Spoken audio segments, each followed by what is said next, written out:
Bismillahi ngawitan abdi ngaos kana ieu kitab kalawan ngalap barokah ku nyebat jenengan Allah. Sipatna Allah Ar-Rahmani nu maparin nikmat ageung ka sadaya makhluk. Sipatna Allah Ar-Rahimi nu maparin nikmat alit di akhirat wungkul ka mukmin wungkul. Alhamdu ari sadayana jenis puji lillahi eta tetep milik Allah Rabbil Alamina anu ngurus sadaya alam. Wa sholatuhu sareng ari rahmatna Allah wa salamuhu sareng kasalamatan Allah eta ala sayyidina mugi tetep ka Gusti urang sadayana Muhammadin nyatana Kangjeng Nabi Muhammad sallallahu alaihi wasallam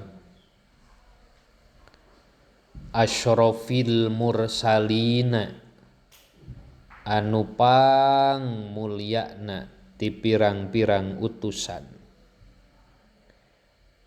wa khatamin nabiyyina jeung panungtungan pirang-pirang nabi wa ala alihi sareng kakulawargi nabi at-thayyibina anu sararae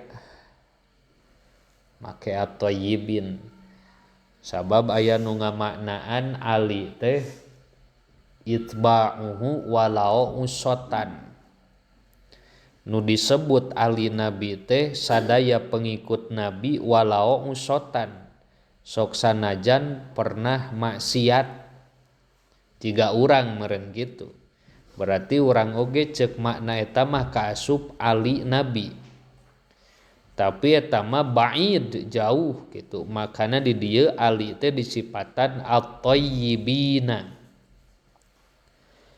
anu sararae wa ashabihi sareng para sahabat nabi at-thahirina anu sararuci ajma'ina tegesna sadayana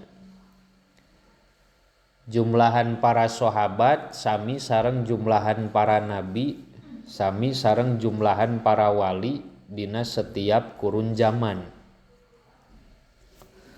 nu gaduh maqalahna Syekh Muhammad Nawawi Al-Bantani saur mantena jumlahan para nabi teh 224.000 jumlahan para sahabat sami 124.000 jumlahan para wali sekalipun dina setiap zamanna sami 124.000 eta kasauran Syekh Muhammad An-Nawawi. Saha ari sahabat teh anu pendak sareng Rasul sabada Rasul diangkeun janten nabi sok sanaos sakedap jeung sok sanaos can hideng. Syekh Nawawi deui nu gaduh maqalahna anjeunna gaduh putra namina Muhammad bin Abu Bakar. Abu Bakar gaduh putra jenenganana Muhammad. Aisyah dina Abu Bakar matos teu kedah dicarioskeun da eta mah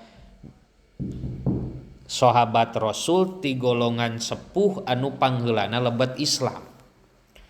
Tadina hiji waktos Sayyidina Abu Bakar bojona ngalahirkeun putra pas Kangjeng Rasul masih keneh jumeneng.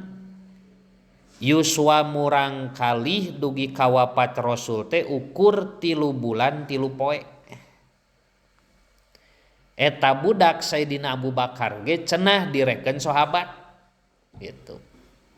Makana dina patokanana sok sanajan sakedeung pendakna jeung nabi teh jeung sok sanajan can hideng gitu. Atuh putra Sayyidina Abu Bakar nu nembe yuswa 3 bulan ge direken sahabat.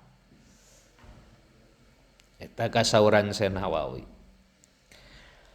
Amma ba'du anapun ari sabada bismillah sholawat sareng salam.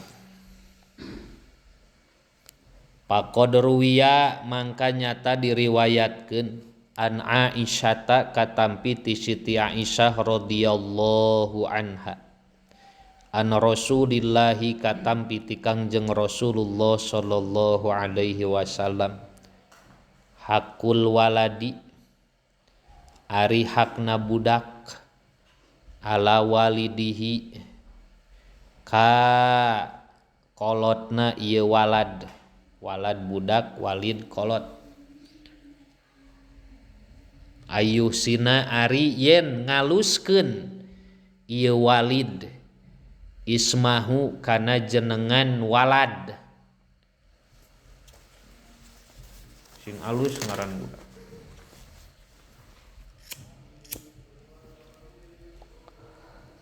wayusina jeung yen ngaluskeun ieu walid murdiahu kana cai susuna ieu walad mun mampu asi nu pangalusna moal aya di nu bisa ngelehkeun asi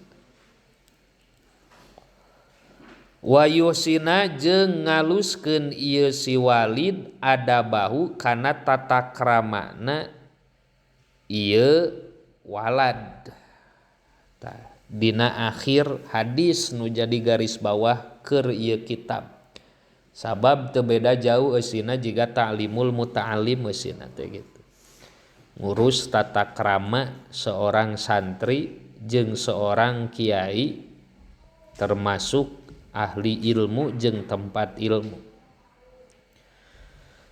Jadi henteu misti kawajiban seorang santri wungkul dina ieu kitab mah. Kiai oge bakal kacarekan ku musannif. Wa an Ibnu Sirin jeung katampi ti Ibnu Sirin radhiyallahu an. Kanu buktos para sahabat. Yata'allamuna eta ngaraos ieu sahabat al-huda kana petunjuk.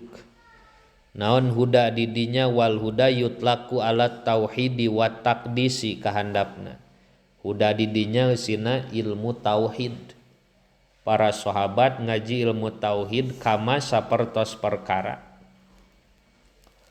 Ya ta'allamuna nu ngaraos ieu para sahabat al ilma kana ilmu eusina ilmu di dinya ilmu salianti ilmu tauhid. Jadi lamun huda eusina ilmu tauhid, ilma di dinya ilmu salianti ilmu tauhid. Makana sok sanajan dina sapina, dina sulamunajat, dina riyadul badiah, dina bajuri jeung iana sekalipun samemeh rinci kana ngabahas fikih pasti diheulakeun heula ilmu aqaid. Lamun ayeuna dina sapina aya rukun Islam tuluy aya pasal makna la ilaha illallah. Dina sulamunajat aya makna asyhadu an la ilaha illallah wa asyhadu anna muhammadar rasulullah. Dina riyadul badiah sarua dibahas heula aqaidul iman wujud kidam bako. Nya kitu deui dina kitab-kitab fikih nu sejenna.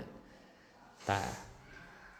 Margi nu pangheulana diwajibkeun ka seorang mukallaf nyaeta ngaos heula kana ilmu aqaid. Memeh ibadah ge kudu wawuh heula jeung dat anu bakal diibadahan. Kakara ngurus prak-prakan ibadahna. Makana dina ilmu fikih diheulakeun ilmu aqaid heula sok sanajan sepintas. Gitu. Naon sababna sepintas dibahasna da aya kitab khusus nu ngabahas ilmu tauhid. Tijan Kifayatul Awam Johar Tauhid ari kabeh aya dina fikih mah tu bakal jadi fikih nu saeutik dibahasna gitu.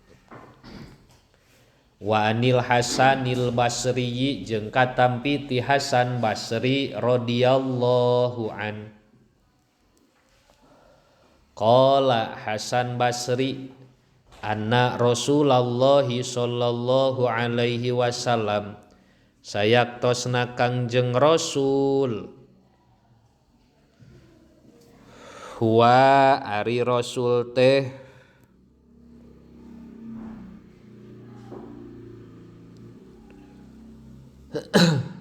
al mizanu eta barometer timbangan al akbaru anu agung.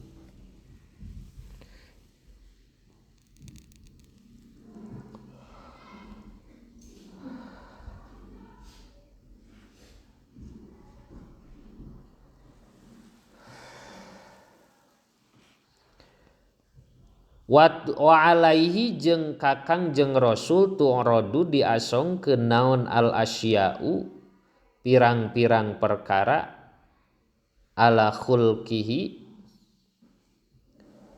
kana penciptaan Rasul wasiratihi jeung perjalanan Rasul wa hudahu sareng petunjukna Rasul.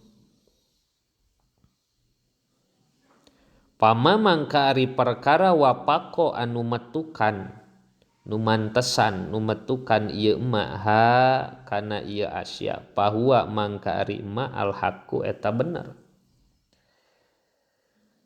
Wa majeng ari perkara kholapan nu nyulayaan ieu emak ha kana ieu asya pahuwa mangka ari emak al batilu eta batil.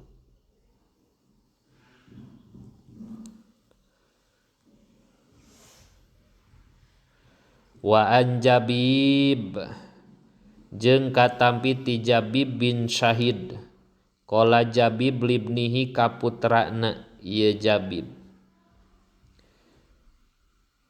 ishab kudu ngabarengan anjeun al fuqaha ka pirang-pirang ahli fikih wa ta'allam jeung kudu ngaji anjeun minhum ti ieu fuqaha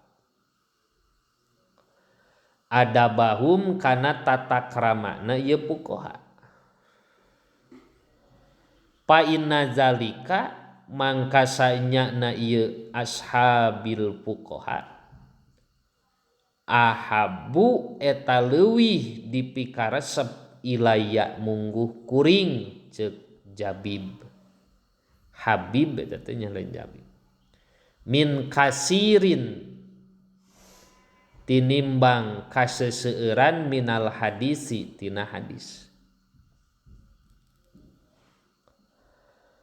Wa qala Ruwaimun radhiyallahu an ya bunayya ij'al kudu ngajantenkeun anjeun ilmaka kana ilmu anjeun milhan kana saperti uyah milhun teh asin uyah wadabaka jeung kana tata krama anjeun dakikon kana saperti dakik naon dakikun tepung pikiranku ente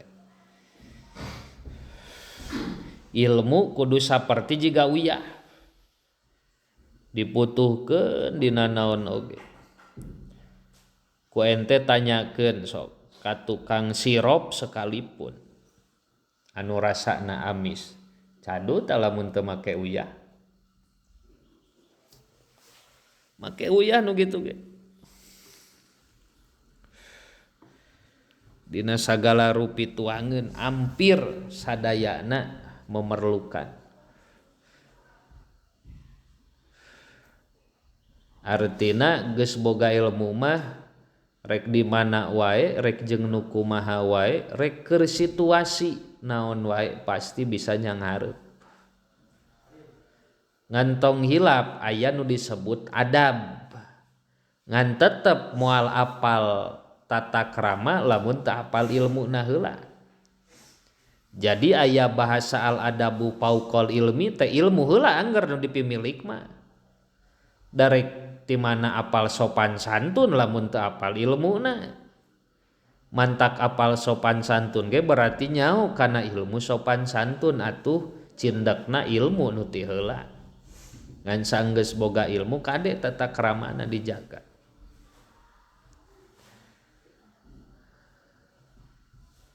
Wa qala Ibnul Mubarak sakitulah malam Rebo hiji deui ta ieu teh sengaja